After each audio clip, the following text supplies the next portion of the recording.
Hey everyone, welcome back to my channel. Today, I'm diving into, this totally huge thing I'm calling the shocking truth about aging.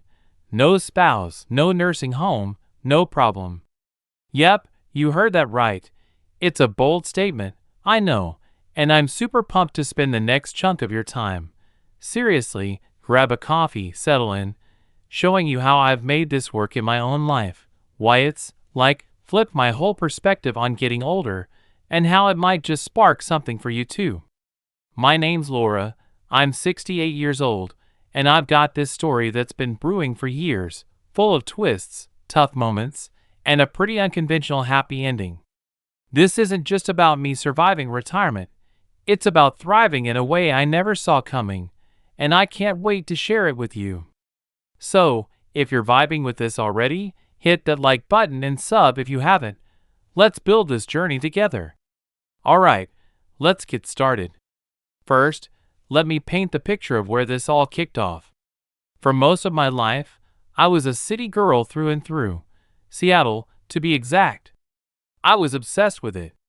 The smell of rain on pavement, the hum of downtown, those endless cups of coffee. I soaked it all up like a sponge. I worked as a school librarian for 35 years, raised 2 kids who turned out pretty awesome if I do say so myself, and built a life with my husband, Greg. We weren't rolling in dough, teacher's salary, you get the drill, but we had a cozy little house in the suburbs, a scrappy garden out back, and enough love to keep us going. Seattle was our rhythm. Busy mornings hustling the kids to school, quiet evenings with a glass of wine, the occasional ferry ride to unwind on the weekends. It was chaotic but beautiful, and for decades, it fit us like a glove. But as we crept toward our 60s, something started to shift. The traffic wasn't just background noise anymore. It was this constant buzz that grated on my nerves. Horns blaring at 7 a.m. Not cute. The cost of living kept climbing. Our property taxes were eating half my paycheck, and groceries felt like a luxury splurge. And the crowds? I'd go to the store for milk and come home wiped out, like I'd run a marathon in flip-flops. Greg felt it too. We'd sit on our tiny porch, squinting at the neighbors' rooftops through the power lines, and say, "Is this it? Is this how we want to spend our golden years?" Spoiler, it wasn't. So, about 10 years back, we hatched a plan. We'd ditch the city, downsize, and find somewhere quieter, somewhere we could actually hear ourselves think. Greg was all about the mountains. He'd talk about fishing in clear streams like it was his personal heaven, and I'd grown up near a small town a few hours east of Seattle, so we started scouting. We landed on this little spot, Rolling Hills, a downtown with one stoplight and a diner that still serves pie for $2, air so clean you can taste it. We found a bungalow, nothing fancy, just a single-story place with a wraparound porch, a patchy lawn, and room for a garden. It was half the price of our Seattle house, so we sold that, handed the keys to our son, who was still grinding it out in the city, and made the leap. Our goal? Simplify everything. No more big mortgage, no more traffic jams, just us, a slower pace, and a chance to enjoy retirement without draining our savings or bugging our kids, who were busy with their own lives by then. My daughter's in Portland now, chasing after 2 toddlers, and my son's in Seattle, climbing the corporate ladder. They'd visit when they could, but we didn't want to cramp their style, or ours, honestly. For a while, it was pure magic. Greg and I would wake up to birds chirping instead of car alarms. We'd brew coffee, strong stuff, the way he liked it, and sit on that porch, watching the sun creep over the trees. We started a little garden, tomatoes that never quite ripened right, zucchini that took over like weeds, some basil that actually smelled decent. It wasn't prize-winning, but it kept us busy, gave us something to fuss over together. We'd take these slow walks around the neighborhood, waving at the same 5 people every day, Mrs. Carter with her yappy dog, Old Jim who'd tip his hat like it's 1950. We'd laugh about how we ever survived Seattle's chaos, how we used to fight over parking spots like it was a blood sport. Our pension and social security stretched further out here. Groceries were cheap, taxes were low, and we didn't need much. Those first few years felt like a reward, like we cracked the code to retirement. Just the two of us against the world, no stress, no rush, plenty of time to breathe. It was perfect, until it all fell apart. 3 years ago, everything flipped upside down. Greg got sick. It started small, a cough that hung around too long, the kind you shrug off with tea and honey. Then it turned into pneumonia, fast and mean, and before I could wrap my head around it, he was gone. Just like that, after 40 years together. I was 65, standing in our quiet little house, and the silence hit me like a truck. If you've lost someone you love, you know that ache, the way grief sneaks into every corner. I'd set out 2 mugs for tea out of habit, then stare at his empty spot. The garden felt pointless without him yanking weeds beside me. Even the porch swing creaked too loud, like it was mocking me. I'd walk past his fishing rods in the garage, and feel this lump in my throat I couldn't swallow. I was alone, and I had no clue what to do next. That's when the advice started pouring in. Well-meaning, sure, but overwhelming. Friends said, "Laura, you're still young at heart. Find a new guy." My sister pushed the nursing home angle hard. "It's safe. It's easy. You won't be lonely." My son, bless him, floated the idea of a live-in caregiver, thinking it'd keep me independent but supported. I listened, I nodded, I even jotted notes, but deep down, none of it felt like me. So I started asking, do I really need a spouse, a facility, or a hired hand to keep going? Turns out I didn't. And that's where the shocking truth comes in. Let's unpack this, starting with remarriage. I've got zero shade for it. Honestly, I've seen it work wonders. My friend Carol lost her husband at 60, joined a book club, met this sweet guy named Phil, and now they're gallivanting across Europe, posting selfies from Paris. Good for her. I'm cheering from the sidelines. But for me, after 4 decades with Greg, his bad puns, his burnt pancakes, our late-night talks, I couldn't picture it. It's not just the emotional hurdle. Can you open up again after that? It's the practical mess too. Money's a big one. My pension and savings are modest, enough to live on out here, but I've heard horror stories. New spouses clashing over budgets, stepkids freaking out about inheritance. What if they're a spender and I'm a saver? What if their grown kids hate me? I've seen blended families turn into soap operas, awkward holidays, legal battles over who gets the house.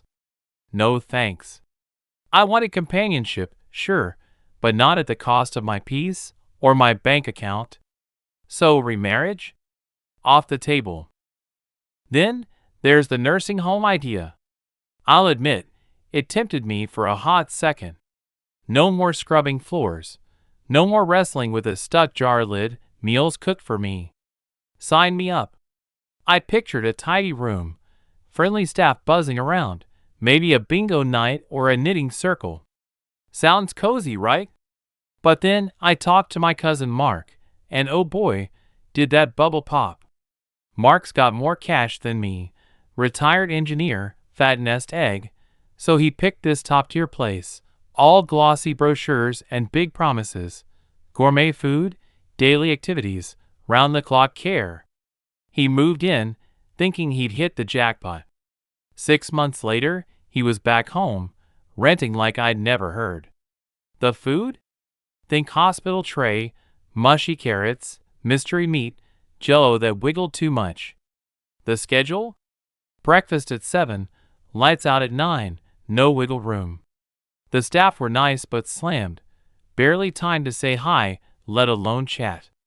Mark said it felt like a fancy jail, all the freedom he'd worked for gone. He lost 15 pounds, stopped joking around, and bailed. That stuck with me. I'd rather fight my creaky lawnmower than live on someone else's clock. Nursing homes? Hard pass. What about a caregiver? That one lingered longer. I could hire someone to handle the grunt work, cooking, cleaning, driving me to the doctor when my knees act up. It'd keep me in my house, right? But then I crunched the numbers.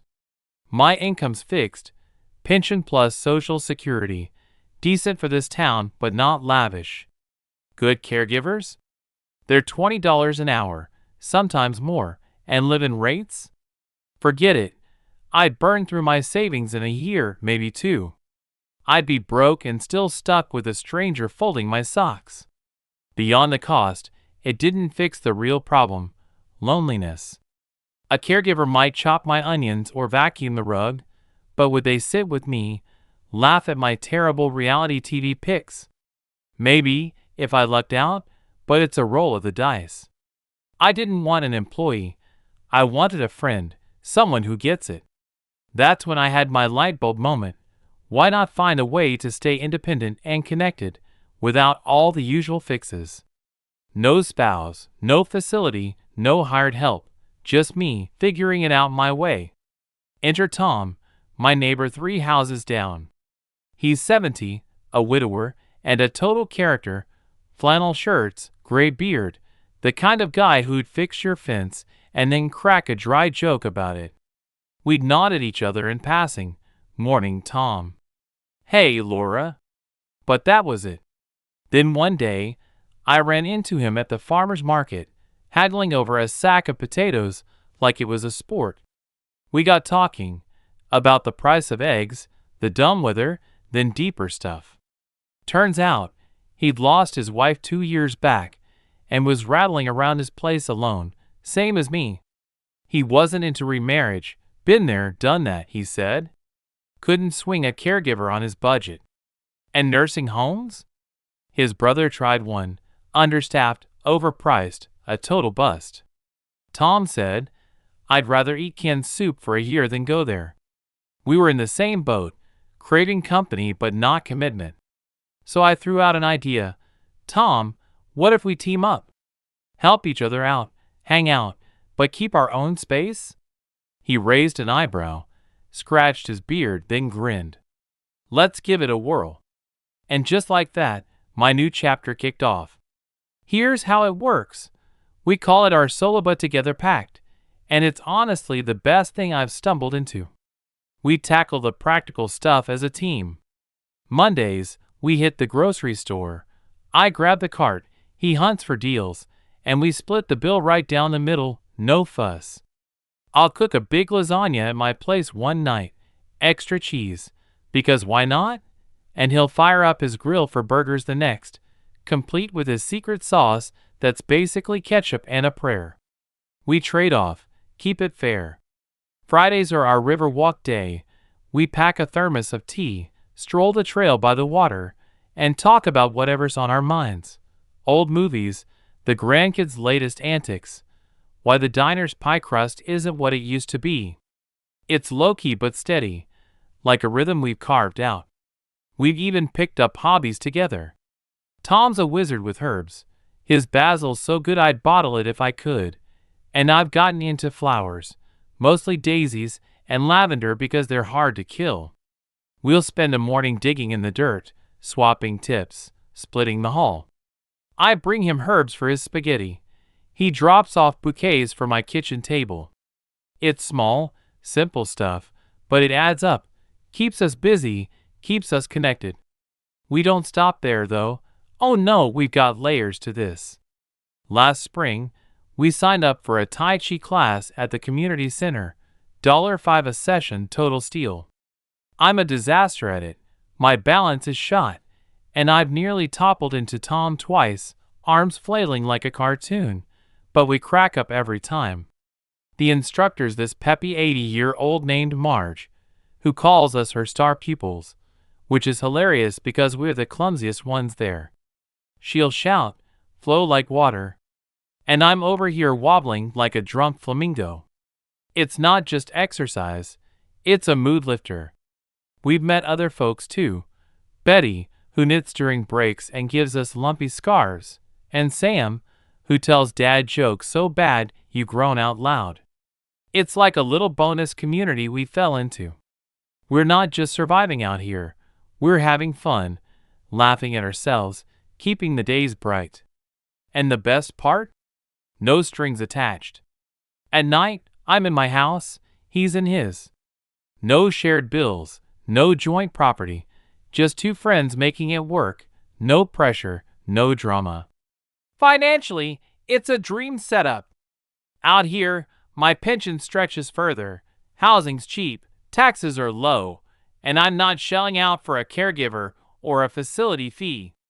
When Tom and I split costs, like gas for a trip to the hardware store or seeds for the garden, it's always 50-50, no guesswork. We keep a little notebook for bigger stuff. Tom paid $10 for mulch, Laura owes $5, and settle up at the end of the month. It's clean, fair, and keeps us both in the black. My kids love it too. My daughter came out last month, saw me and Tom giggling over a batch of cookies I burnt to a crisp, black as coal, total fail, and she said, "Mom, you're glowing." My son calls Tom my retirement wingman. He's thrilled I'm not moping alone in a dark house. Even Tom's kids, who live across the state, send me holiday cards now, little notes like thanks for keeping Dad out of trouble. It's not family in the legal sense, but it feels close, warm and easy, without the step-parent baggage or inheritance fights. Now, I know what's probably swirling in your head. Laura, this sounds great, but what happens when it gets hard? What if you fall, or Tom gets sick, or one of you can't keep this up? Trust me, I've thought about it. Tom has too. Last winter, I twisted my ankle, slipped on ice like a rookie, dumb luck.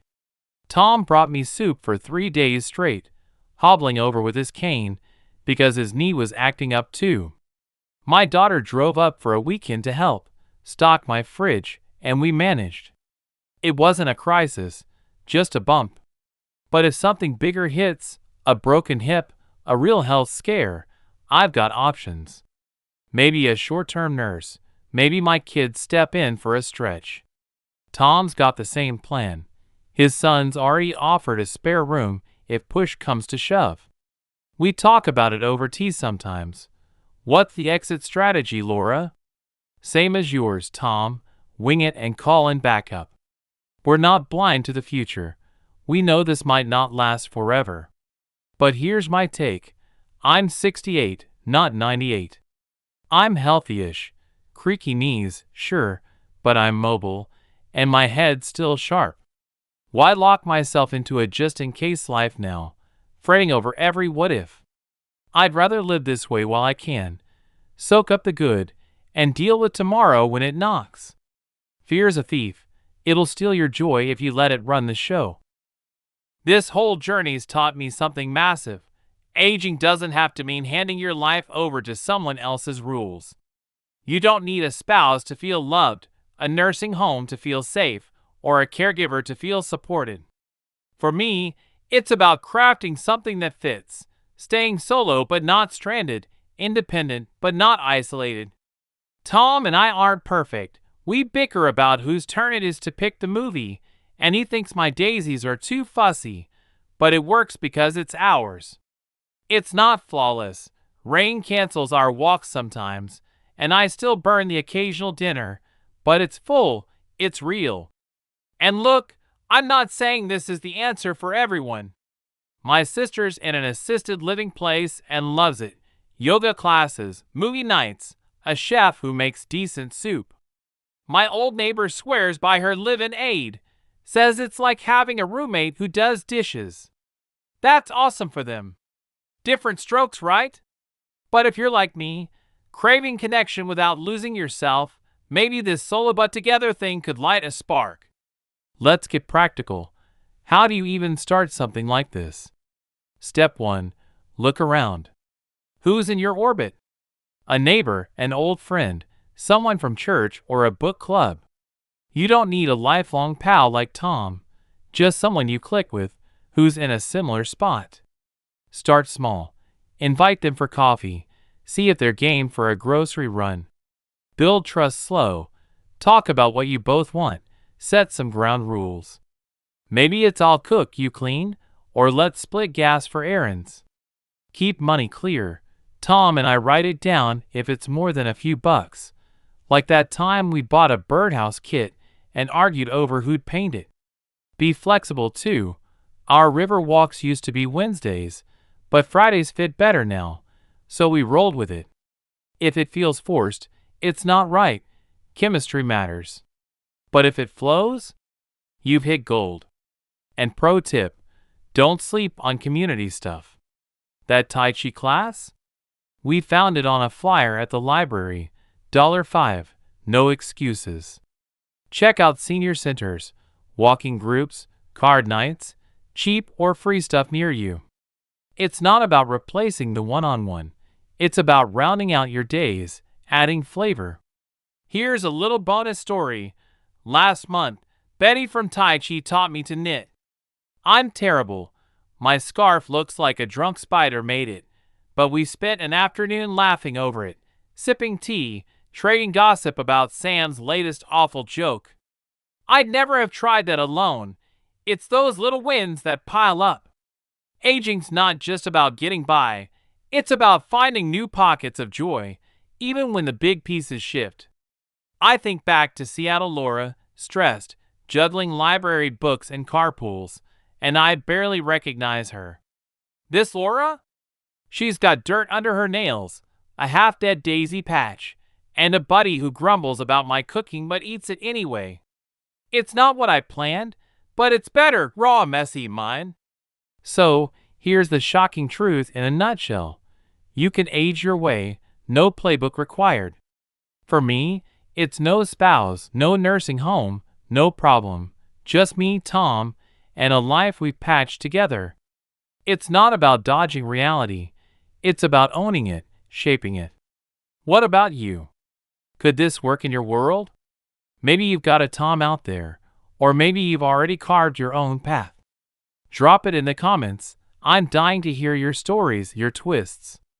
Aging's this wild, messy ride, and we're all figuring it out together. If this hit home, smash that like button, sub if you're new. Let's keep this going. Share it with someone who needs a nudge, a laugh, a rethink. Thanks for hanging out with me for this long haul. It means the world. I'll catch you in the next one. Take care.